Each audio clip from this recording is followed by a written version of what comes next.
आज इस वीडियो में मैं आपको बताने वाला हूं 8 secrets about successful negotiation on construction projects. Hi, मेरा नाम है अभिनव भारद्वाज और मैं चेयर कर रहा हूं proud to build construction community को, जहां पर हम स्टेक होल्डर्स को हेल्प करते हैं in constructing the buildings beautifully, that we call to build the buildings beautifully. और वहां पर हम एक वर्कशॉप करते हैं जिसमें इंटरेक्ट विद आर्किटेक्ट्स, कंस्ट्रक्शन जो कॉर्पोरेट मैनेजर्स होते हैं and then the business owners, उनको कैसे वो लोग अपने प्रोजेक्ट्स को स्ट्रीमलाइन करें एंड कैसे वो अपनी कंपनी जहां रिपीटेटिव कंस्ट्रक्शन करते हैं उनको स्ट्रीमलाइन करें। And I met with one of the business owner जिसने कहा कि Abhinav, I want to know more about negotiations, because construction की जो निगोशिएशंस हैं, हाउ इंपॉर्टेंट दे आर, क्या वो बहुत टिपिकल हो चुकी हैं, सब कुछ डिफाइंड है?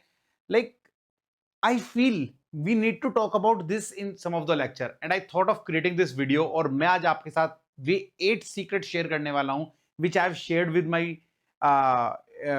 friend in the conversation and he has got enormous value because negotiations जो कंस्ट्रक्शन प्रोजेक्ट्स पे होते हैं उसकी सारी निटी-ग्रिटी समझ में आ गई।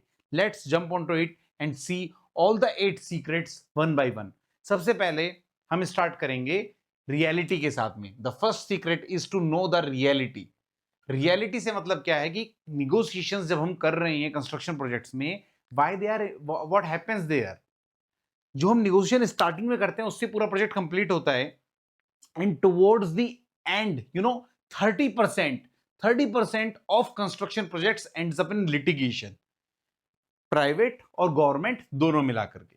प्राइवेट में थोड़े नंबर कम रहते हैं, will talk about it towards the and, but 30% of projects goes into that litigation. उसके अलावा जो उनका बिजनेस ओनर का डाउट था, अगर आप समझो तो वो एक निगोशिएटर हैं और कंस्ट्रक्शन प्रोजेक्ट्स पर 95% of people have felt negotiation crisis from 1 to 5 on an annual basis. जब वो निगोशिएशन कर रहे होते हैं कंस्ट्रक्शन प्रोजेक्ट्स पे, they felt this kind of crisis. और अगर आपको समझना चाहो डिटेल में तो 45% तो होते हैं, उनको लगभग 5 क्राइसिस दिखाई देते हैं। 20% अप्रोक्सीमेट लोगों को they face 6 to 10 crisis and there are 20% people who feel there are more than, there is more than 10 crises they are handling on an annual basis. So as a negotiator, we face challenging situation in construction projects. It is like 40%, 28% and 28%. That is an approx number if you want to see. तो 95% लोग होते हैं जिनको लगभग negotiation crisis आ रहा होता है। It is very okay. और जब हम इस साइंस को समझते हैं, किस तरीके से हम प्रोक्योरमेंट करते हैं, we become very empowered and do a right negotiation. Now let's jump on to the second secret of negotiation, which is the importance. Right? जब हमने रियलिटी समझ ली है निगोशिएशंस के ऊपर में, अब हम इसकी बात करते हैं इंपॉर्टेंस की। तो निगोशिएशन कंस्ट्रक्शन प्रोजेक्ट्स में बहुत बहुत ज्यादा इंपॉर्टेंट हो जाती है एंड द रीजन इज, आप देखो इसमें ना मल्टीपल पार्टीज इन्वॉल्व होती हैं जिनका शेयर्ड इंटरेस्ट होता है प्रोजेक्ट कंप्लीट करने के लिए। अब कहां कहां पर इन्वॉल्व है? जो प्रोजेक्ट बनाना है उसमें वो इन्वॉल्व है और जिस टाइमलाइन पे वो बनाने वाले उसमें भी इन्वॉल्व है। अगर मान लो किसी ने स्ट्रक्चर ही कंप्लीट नहीं करा है तो बाकी अगले वाला कॉन्ट्रैक्टर कैसे काम कर लेगा? लिफ्ट वाले के लिए शाफ्ट बनी होनी चाहिए। इतनी ज्यादा इंटरडिपेंडेंसीज होती है एक दूसरे कॉन्ट्रैक्ट में, that negotiations becomes very important. और एक पॉइंट आपको भी समझ में आ चुका होगा, what I am going to talk today is not only the price negotiation, it is the genuine negotiations जो समझनी हर कंस्ट्रक्शन प्रोफेशनल को बहुत बहुत जरूरी है। Now, second important aspect which makes negotiation more important is construction एक capital intensive programme है, एक इनिशिएटिव है जहां बहुत ज्यादा पैसा जा रहा है इनिशियल स्टेज में, जिसका रिटर्न बाद में आएगा। So because it is capital intensive, so negotiations becomes much more important than any other area of the life, right? Apart from that, अगर आप देखोगे तो प्रोजेक्ट्स के अंदर में बहुत ज्यादा वेरिएशन होता है। आप ऐसा नहीं कह सकते मेरा जो एक प्रोजेक्ट है वो सेम होगा। So there are various reason जिसकी वजह से negotiations become more and more important, be it scope of the work, be it the pricing कि हम राइट क्वालिटी और ब्रांड के आइटम्स लगा रहे हैं, बी इट द पैरामीटर्स जो हम देख भी नहीं पा रहे हैं। आज हम प्रोजेक्ट बनाने वाले, हमें नहीं पता आने वाले टाइम में हम कहां कहां पहुंचेंगे। So because of various factors negotiations becomes very important कि हम आने वाली टाइम में किस तरीके से प्रोजेक्ट को कंप्लीट करेंगे। Now which takes us to the third secret, और ये थर्ड सीक्रेट है the science of costing the elements, right? The science, the third secret is the science of costing the elements. Now construction projects में जब हम items execute करते हैं, they are made up of 4 major categories. Number 1 is M L M P O. What does LMPO means? Labour, material, plant and machinery and overheads. Overheads is the staff, the team members, the engineers जो उसको complete करते हैं। So we have LMPO। इन्हीं की अगर हम individual pricing का सम कर देंगे तो वी विल एंड अप कि हमारा कितना खर्चा होने वाला है, right? This is the way किसी भी एलिमेंट की कॉस्टिंग निकलती है। आप उनका लेबर देख लो, मटेरियल देख लो, प्लांट मशीनरी देख लो, ओवरहेड देख लो। अब चैलेंज समझते हैं। चैलेंज ये होता है जब कॉन्ट्रैक्टर शुरू करता है काम करना, सो कॉन्ट्रैक्टर को एक फिक्स रेट मिल चुका होता है, बजट मिल चुका होता है, मुझे कितने में प्रोजेक्ट कंप्लीट करना है। अब यहां से जो कॉन्ट्रैक्टर है उसके रेट अगर बहुत टाइट होंगे, बहुत टाइट होंगे, आपने मान लो बहुत निगोशिएट कर लिया, रेट्स बहुत टाइट होंगे, तो वो क्या होगा, लेबर्स जो आने वाली है उनको उतने अच्छे रेट नहीं देगा, तो हम मोबिलाइजेशन नहीं होगा, तो आपका डिले आ जाएगा। अब मैं कॉन्ट्रैक्टर के रेट बढ़ाने की बात नहीं बता रहा हूं, मैं आपको बता रहा हूं कि why negotiations is what is the science, होता क्या है प्रोजेक्ट के ऊपर में if negotiation is not done right. पैसे कम करवाने निगोशिएशन नहीं है। We have to understand these science of construction projects which is important in terms of negotiation. आप और चीज अगर आप देखोगे कि हम कॉस्ट बचाने की कोशिश कर रहे होते हैं, राइट? तो अगर कॉन्ट्रैक्टर मटेरियल पे कॉस्ट बचाने लगेगा तो वो क्वालिटी के साथ कॉम्प्रोमाइज कर सकता है, ठीक है? अगर वो प्लांट मटेरियल के ऊपर में कॉस्ट बचाने के लिए जाएगा, तो प्लांट एंड मशीनरीज के अंदर में अगर वो कोशिश करते हैं कि चलो हम लोग ना पैसे बचा लेंगे, हायरिंग नहीं करेंगे, सब खरीद लेते हैं, तो उनके ऊपर ना कैपिटल इंटेंसिव प्रेशर आता है और प्रोजेक्ट में अगर कुछ भी स्क्रू होगा तो उनके पास जो कैपिटल जो था, कैपिटल लेकर के आए थे और जो उनको EMI पे करनी पड़ेगी प्लांट एंड मशीनरी की, और आइडल हुआ अगर प्रोजेक्ट, तो उनके ऊपर एडिशनल वो आ जाएगा प्रेशर और फिर वो प्रोजेक्ट में एक्सप्लोड कर जाएंगे, मतलब फेल हो जाएंगे। और अगर हम समझे इंजीनियर्स, तो कंस्ट्रक्शन इंडस्ट्री में आई शेयर्ड की काफी ज्यादा टैलेंट है, which is talent is a challenge in construction industry because of various reasons कि IT इंडस्ट्री में बहुत अच्छे से पे करा हुआ है या काफी फील्ड वर्क है, बहुत सारे रीजन हो सकते हैं, right? So at this point of time जो साइंस है निगोशिएशन में, हमें समझना चाहिए कि जो हम कॉन्ट्रैक्टर्स लोगों को ला रहे हैं, क्या हम खाली टैलेंट लेकर के आ रहे हैं या फिर वहां पर कोई प्रोसेसेस, सिस्टम्स भी हैं उन ऑर्गेनाइजेशंस के जो काम करने वाली है, राइट? तो now we have touched upon the science कि हमें क्या क्या चीजें देखनी है निगोशिएशंस के अंदर में when we are talking about the elements. These are the way costing has been derived. और कॉस्टिंग केवल वो कॉस्टिंग नहीं है जो हमने निगोशिएट करी है, उसके रिपरकशन की जो कॉस्टिंग आएगी वो भी कॉस्टिंग हमारी ही होने वाली होती है बाद में, right? Now let's get into the fourth secret. The fourth secret is the step by step process, right? तो अब जो प्रोसेस है निगोशिएशन का, इसकी हम बात करते हैं। सो दो कैटेगरी के प्रोसेस बनते हैं। Number 1 is the process of the procurement of एक पैकेज। हर पैकेज को प्रोक्योरमेंट की साइकिल से गुजर के जाना है। और ये जो सिस्टम होता है, it is a combination of two processes. एक प्रोसेस होता है एक पैकेज को कहां से कहां जाना है, और उस पैकेज में जो बिडर्स होंगे उन बिडर्स को कहां से कहां जाना है, राइट? इन दोनों को जब हम इंटीग्रेट करते हैं तब हमारा प्रोक्योरमेंट का प्रोसेस एस्टेब्लिश होता है, राइट? तो प्रोक्योरमेंट के प्रोसेस की बात करें, उसमें कैसे काम आएंगे? ऐसे काम आएंगे, वेंडर्स की लिस्ट बनाना, उनका कॉन्ट्रैक्ट टेंडर फाइनल हो गया है क्या, कॉन्ट्रैक्ट फाइनल करना, उनकी क्वेरीज दूर कर दी है, टेक्निकल क्वेरी हो गई, हमने कंपैरेटिव स्टेटमेंट्स बना दिए, which is made up of the bidders के साथ में। तो बिडर के प्रोसेस के साथ साथ ही प्रोक्योरमेंट का प्रोसेस भी स्टेप बाय स्टेप चलता है। फिर आपने जो एक पैकेज लिया था, क्या उसका आपने LOI दे दिया, क्या वो मोबिलाइज हो गया, क्या वो काम कंप्लीट हो गया? तो ये प्रोक्योरमेंट लेवल पर स्टेप बाय स्टेप प्रोसेस है जो बनता है। And when we talk about the bidders, तो बिडर भी इसके पैरेलल में बनता है। क्या आपने एक बिडर को प्री क्वालिफाई करा, क्या उसको टेंडर इशू कर दिया, क्या आपने उसकी क्वेरी क्लैरिफाई कर दी, क्या उनके साथ में आप मीटिंग्स कर चुके हो, क्या मीटिंग 1-2 जो भी आप नेगोशिएशंस के लिए कर रहे हो, and eventually whether you have given them clarity कि उनके पैकेज का क्या हुआ है, वो फाइनलाइज हो गया, उनको काम मिला है नहीं मिला है, right? So around this you can create the step by step things depending upon your way of working, your size of project and your engagement in the project. आप ये स्टेप्स डिफाइन कर सकते हो, but it falls into 2 categories. लेकिन procurement का एक basic तो होना ही चाहिए अगर आप बिडर्स के लेवल पर भी नहीं बना रहे हो process. Now it takes us to the process की प्रोक्योरमेंट के लिए क्या प्रोसेस होना चाहिए, and you can ask the contractors as well, क्या उनके कोई प्रोसेस होते हैं कि when you are negotiating with them, but these are the processes which are supposed to be there. ये मटेरियल के प्रोसेस भी हो सकते हैं उनके, the one which I have shared you is for the agencies. Subcontract अगर वो करते तो उनका क्या प्रोसेस होगा, right? Now that takes us to the fifth secret जो मैं आपके साथ शेयर करने वाला हूं रिगार्डिंग सक्सेसफुल नेगोशिएशन करने के लिए, which is the comparative statement. The fifth is comparative statement. तो जब भी हम बात करते हैं नेगोशिएशन की, comparative statements plays very very very important role. Comparative statement के अंदर में अगर हम समझें, इसको बनाना एक साइंस है, एक स्किल है, and if we make a right comparative we end up choosing a right contractor.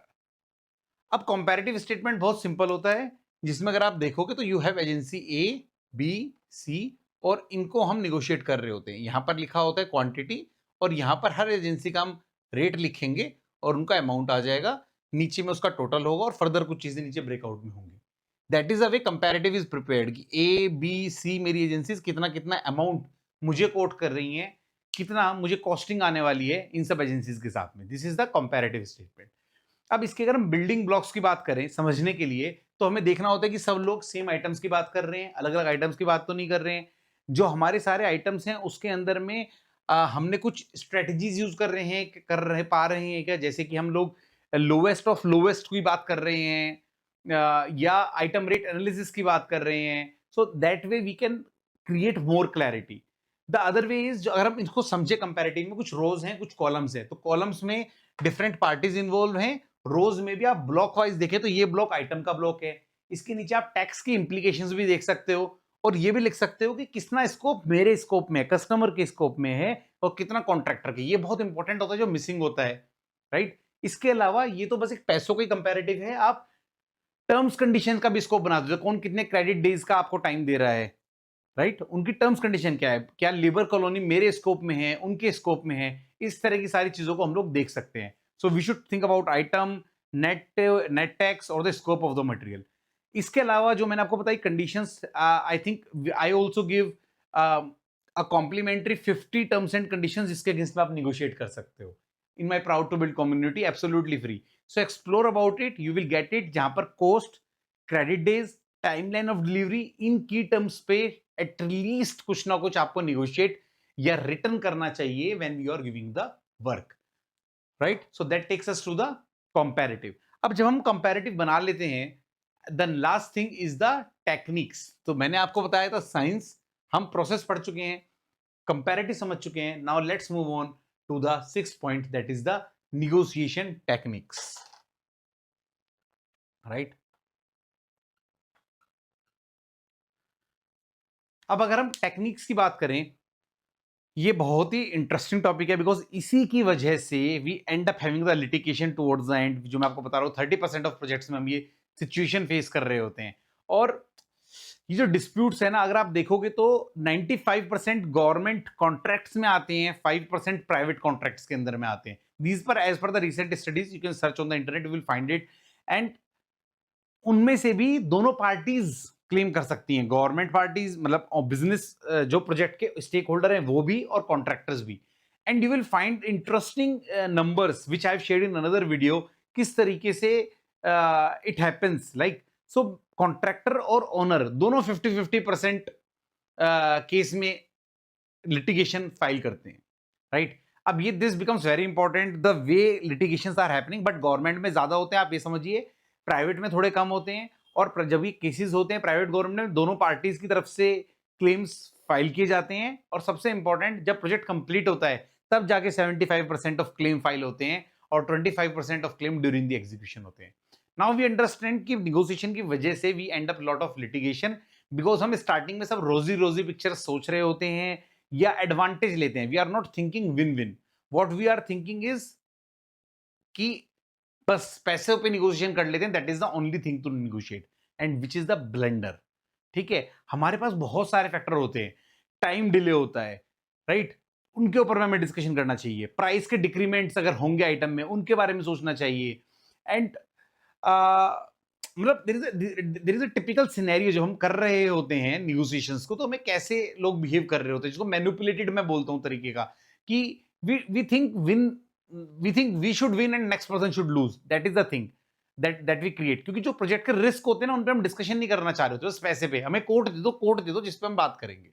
Coat नहीं, रिस्क क्या है, we should make awareness about those things everywhere. कैसे रिकवरीज होंगी इंजीनियर्स के लिए, लेबर्स के लिए, over the things, we should talk everything. Contractual, तो मैं इसकी लाइफ साइकिल अगर आपको समझाऊं तो स्टार्ट होता है, हम निगोशिएशंस कर रहे होते हैं चीप टैक्टिक्स के साथ में, चीप नहीं बोलना चाहिए बट प्राइस को फोकस लेकर के कर रहे होते हैं। कॉन्ट्रैक्टर ऑन बोर्ड हो जाते हैं, वो लोग काम करते हैं, वो काम करते हैं अपना शुरू से शुरू करते हैं, कैसे हम क्लेम ले, कैसे क्लेम ले, तो वो उस पर दिमाग लगा रहे होते हैं और eventually they file the claim और रिकवर करते हैं कुछ पैसा जितना हाथ में आ जाए। ये साइकिल चल रही होती है, राइट, इन शॉर्ट। अब निगोशिएशन की ये वाली टेक्निक्स की जगह हमें क्या करना चाहिए, we should think about creating a win win scenario when we are negotiating. Win win का मतलब क्या होता है कि केवल प्राइस एक फैक्टर नहीं है, प्राइस, क्वालिटी ऑफ सर्विस दोनों डिसाइडिंग फैक्टर होंगे। पहले तो ऐसा कुछ कर सकते हैं, कुछ लोग बनाते हैं उसके अंदर में, they create a scenario there where when they are finalising, तो वेटेज रखते हैं कि हम प्राइस को इतना वेट देंगे और प्रोफाइल को इतना वेट देंगे, इनकी प्रेजेंटेशंस को इतना वेट देंगे, पास्ट प्रोजेक्ट को इतना वेटेज देंगे। सो दैट वे पीपल क्रिएट। कुछ लोग इनोवेटिव आइडियाज लेते हैं, हम L1 को काम नहीं देंगे, L1 मतलब लोएस्ट वाले को, लोएस्ट से थोड़े ऊपर वाले को देंगे। So people think beyond money. That's what I'm highlighting. If you have got it, we are done with the purpose. Now, when we are thinking about this, creating a win-win. So win-win करने के अंदर में one is to normalize the so we have to qualify the bidders। जब हम बात कर रहे हैं, जब हम negotiations ओपन कर रहे हैं, ओपनली रिस्क शेयर कर रहे हैं, पहले सबको इक्वल ला रहे हैं, बता रहे हैं क्या प्रॉब्लम है, तब हम प्राइस की बात कर रहे हैं, ना कि बस हमें पैसे दे दो, कोड दे दो, कोड दे दो, कोड दे दो, राइट। और प्राइस जो रिडक्शन है उसको हम समझ रहे हैं, वाई वैल्यू जनरेशन के लिए हमको प्राइस पे करनी पड़ेगी, जो भी वैल्यू वो कंपनी जनरेट करती है। So we should make sure कि उनकी ब्रांड स्ट्रेटेजी और रेस्पॉन्सिबिलिटी जो सिस्टमेटिक तरीके से लेंगे, उसके लिए we have to pay premium. Once we embrace this thing, we end up doing a right negotiation. और प्राइस रिडक्शन के लिए then there are certain techniques जो यूज होती हैं, you can explore about it. BATNA एक बहुत अच्छा होता है। BATNA is an acronym like best alternative to a negotiative agreement. जब आप जा रहे होते हो बात करने के लिए, there certain techniques are required which obviously you have to learn and you have to embrace and you have to face when you are going into the ground, right। बांटना है, आप ये भी देखो दूसरी पार्टी का बांटना क्या है, वो भी आप सोच सकते हो। आपको प्राइस की क्लैरिटी होनी चाहिए जब मैं वॉकआउट कर जाऊं उस प्रोजेक्ट के अंदर में, और कैसे काम मेंटेन करते हैं और कैसे आप उस किसी का काम डिस्ट्रॉय कर सकते हैं। These are the techniques of negotiations which will be there when you will go and negotiate, right. So generate awareness about these price reduction techniques, and when we do negotiations, by getting awareness about these techniques, when we do realize the importance of paying for the value, when we understand that we have to share the risk with everyone, and when we understand that qualifying the vendors is also an important step, and then the negotiation we reach is a very happy and a confident one, right? That creates a win-win scenario. Now let's move on to the next important secret of negotiation, which is the possible mistakes, right? जब हम negotiations करते हैं construction projects पर, तो कैसी कैसी mistakes हम कर बैठते हैं। तो we do a lot of mistakes when we are talking about construction। जैसे मोबिलाइजेशन ऑफ कॉन्ट्रैक्टर पर दिक्कत होती है कि हम लोग sorry not mobilisation of contractor, what I am saying, negotiation में। तो निगोशिएशन में जैसे लॉन्ग लीड आइटम्स होते हैं, उनको हम लोग इग्नोर कर जाते हैं। प्राइस के ऊपर बहुत स्ट्रेच कर जाते हैं, जो मैंने आपको बताया, क्वालिटी को छोड़ करके। हम फॉर्मल वर्क ऑर्डर नहीं देते, सब बात कर लेते हैं, समझा देते हैं और कहते हैं चलो काम शुरू करो। फॉर्मल वर्क ऑर्डर नहीं देते, typically we end up doing it mistakes. हम क्रेडिट डेज पे बात नहीं करते, टैक्स के ऊपर बात नहीं करते, ये नहीं बात करते हमारे ऊपर में क्या है। We do not do win win negotiation, we do win lose negotiation. And labour accommodation और मटेरियल कहां पर स्टोरेज होगा, ऐसे इंपॉर्टेंट फैक्टर्स भी हम लोग भूल जाते हैं, right, which eventually create problems for us. Now the last one, it takes us to the last one in typical negotiations के अलावा, that is the post negotiation environment. Post negotiation भी एक इंपॉर्टेंट एस्पेक्ट होता है, that is post negotiation to the completion. ये नहीं कि हमने एलओआई दे दिया, अब सारा काम कॉन्ट्रैक्टर का या एजेंसी का। At that point we should make sure कि एजेंसी सही से मोबिलाइज हो गई हो on the project in terms of labor, in terms of manpower. They have got the clarity of work कब से उनको स्टार्ट करना है। उन्होंने एडुकेट लेबर मोबिलाइज कर रखी है काम के अंदर में, कॉम्पिटेंट इंजीनियर्स मोबिलाइज कर रखे हैं, प्लस फ्रेशर्स भी कुछ। और क्यों मैं बोल रहा हूं, you might have, if you follow P2B you will understand deploying fresher in construction industry is very important in today's scenario.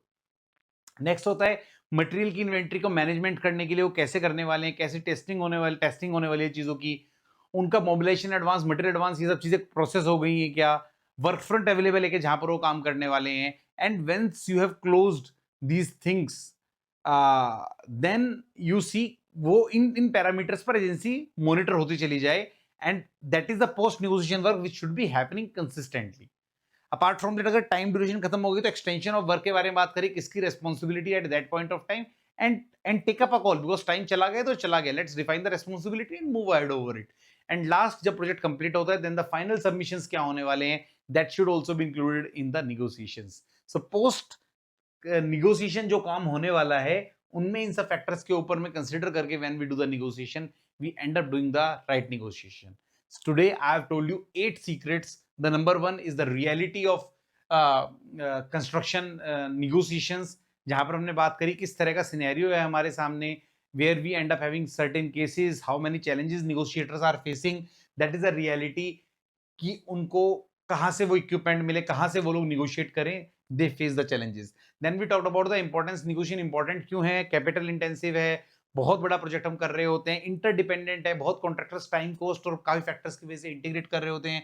Then we talk about the science of negotiation, कैसे labour material plant and machinery के साथ हम negotiate कर सकते हैं और उनके क्या रिपरकशन होते हैं, किस तरीके से contractors will end up if we have given a contract which is unfair, right. Then the process of contract of procurement जो एस्टेब्लिश होना चाहिए तो आपकी कंपनी में और कॉन्ट्रैक्टर्स के यहाँ पर भी। Then we talk about the comparative statement कैसे बनता है, what are the ways of doing it, columns में क्या इंपॉर्टेंट है, रोज में क्या इंपॉर्टेंट है, सेक्शन में क्या इंपॉर्टेंट है, और टर्म्स कंडीशन के साथ कैसे कंपैरेटिव इंपॉर्टेंट हो जाता है। Then we talked about the techniques जो नेगोशिएशन में यूज करते हैं लोग, they do not think win win, they talk win loss, and eventually government contract, private contract में we are ending towards having lot of litigations cases which are coming up because of these reasons. Then we have spoken about the mistakes which happens on the typically, जब हम बात कर रहे होते हैं long lead item, किस तरह की चीजों को हम मिस कर जाते हैं कंस्ट्रक्शन प्रोजेक्ट्स के ऊपर में when we are doing it. And the last is the post negotiations, जब एजेंसी आ जाती है, उनका मोबिलाइजेशन, डीमोबिलाइजेशन, एक्सटेंशन कैसे होगा, और प्रोजेक्ट के ऊपर में मॉनिटर कैसे हो रहे होंगे, एंड इवेंचुअली सबमिशन क्या करेंगे कंप्लीट होने पर, ये सारे फैक्टर्स को जो हम कंसिडर करके निगोशिएशन करते हैं, we end up doing a wonderful negotiation on the construction projects, right? I hope you have lot of takeaways from today's session, और अगर आपको कोई भी दिक्कत है, I invite all of you to join our Proud to Build community. Even I conduct a webinar around the step by step process which should be there on all the construction projects, right? So I request all of you to attend that webinar. That is the link should be there in this video, and join the Proud to Build community, and because what we want that you end up building the buildings beautifully. See you there in my next video. Thank you.